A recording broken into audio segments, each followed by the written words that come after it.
lower punishments could take effect for people who skip paying Metro fares, lowering fines and taking away the possibility of jail time. DC Water is launching new infrastructure programs. We'll have more on what changes could be coming to your area. District Wire News starts right now.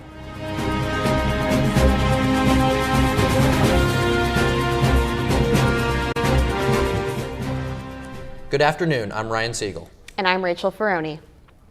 The sentencing hearing of Sergeant Bo Bergdahl is being delayed over President Trump's comments. Bergdahl was held hostage by the Taliban for 5 years after he deserted his outpost in Afghanistan. After Bergdahl's release, Trump called Bergdahl a dirty, rotten traitor and called for his execution by a firing squad. Bergdahl has pleaded guilty to desertion and misbehavior before the enemy charges. If Bergdahl is found guilty, he could spend the rest of his life in jail. 2 people are dead and 1 is seriously injured after a shooting in Alexandria, Virginia last night. Police responded to the scene at 9 p.m. Sunday evening. The shooting occurred on North Pickett Street. 2 people were pronounced dead at the scene and 1 person was taken to the hospital. Police say they have a suspect in custody. The plans for a high-speed train between D.C. and New York is facing backlash in Maryland. The project is being led by transportation pioneer Elon Musk. Maryland Governor Larry Hogan supports the Hyperloop project, but eminent domain issues could derail it. The Hogan administration has issued an initial digging permit between Baltimore and Washington. The D.C. Council is considering lesser penalties for those who attempt to use the metro without paying. Fare evasion could be decriminalized under the new proposal. Our District Wire News correspondent Kristen Bravo has more.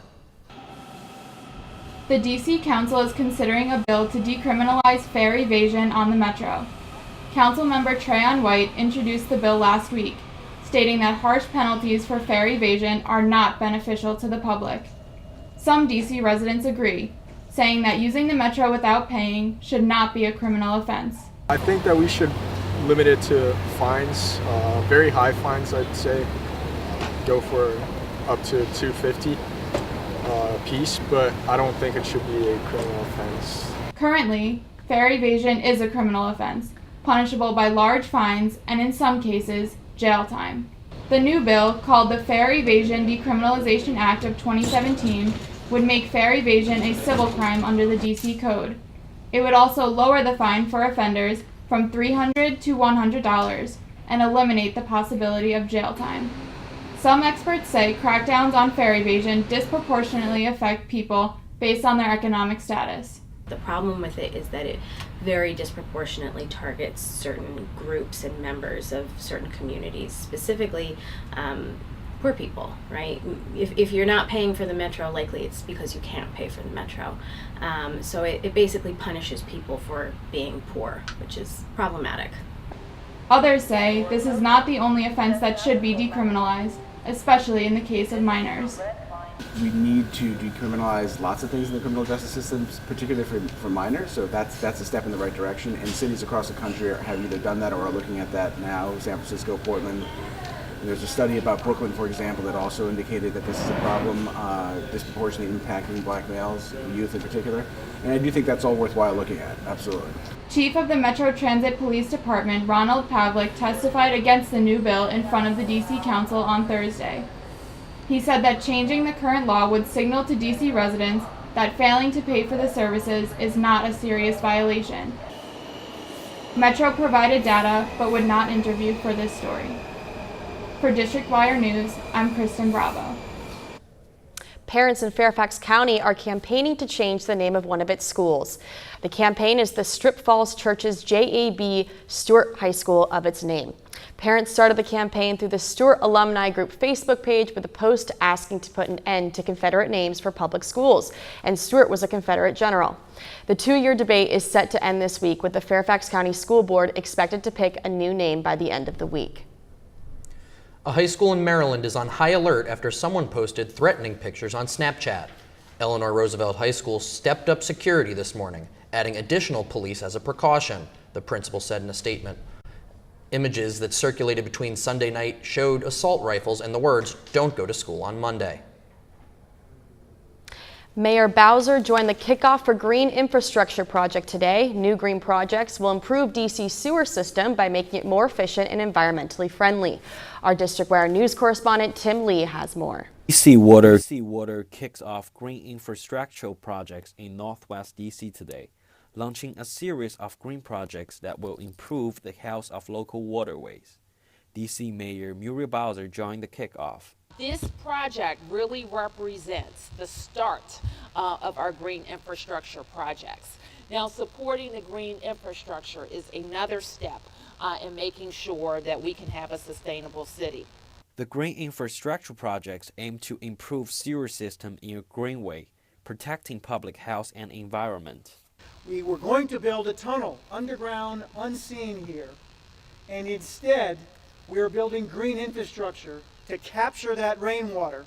And instead of it being a problem that you channel into a pipe and get rid of, we're holding it into the ground and acting as what water is, which is an asset. In order to hold water as an asset, DC Water applied a new design and technology named permeable asphalt. So right here you're looking at an example of our permeable asphalt, which we actually have constructed right over there in the parking lane. And you can see that when water comes down on it, it actually just filters through. So instead of on traditional pavement where the water would just run off, it actually is filtering through and capturing that stormwater for us. So helping preventing it from going into combined sewers and reducing combined sewer overflow. That's runoff. Here it sinks in.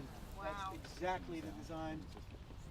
Runs off there, would go right to the sewer. This is Tim Lee from District Wireless News. 6 Virginia runners took the top spots in the 42nd annual Marine Corps 10K Marathon on Sunday. The race attracted more than 20,000 people. Sarah Bishop from Fairfax, Virginia took the women's title with the fastest time of 2 hours and 45 minutes. In the men's division, Desta Barizo Morkama finished the race in 2 hours and 15 minutes. The race started 10 minutes later than expected after police found a suspicious package. Police are asking D.C. residents to keep an eye out for a missing mother and daughter. 17-year-old Kaylin Jones and her 2-year-old daughter Alina were last seen in the 4400 block of Pond Street in Northeast Friday night.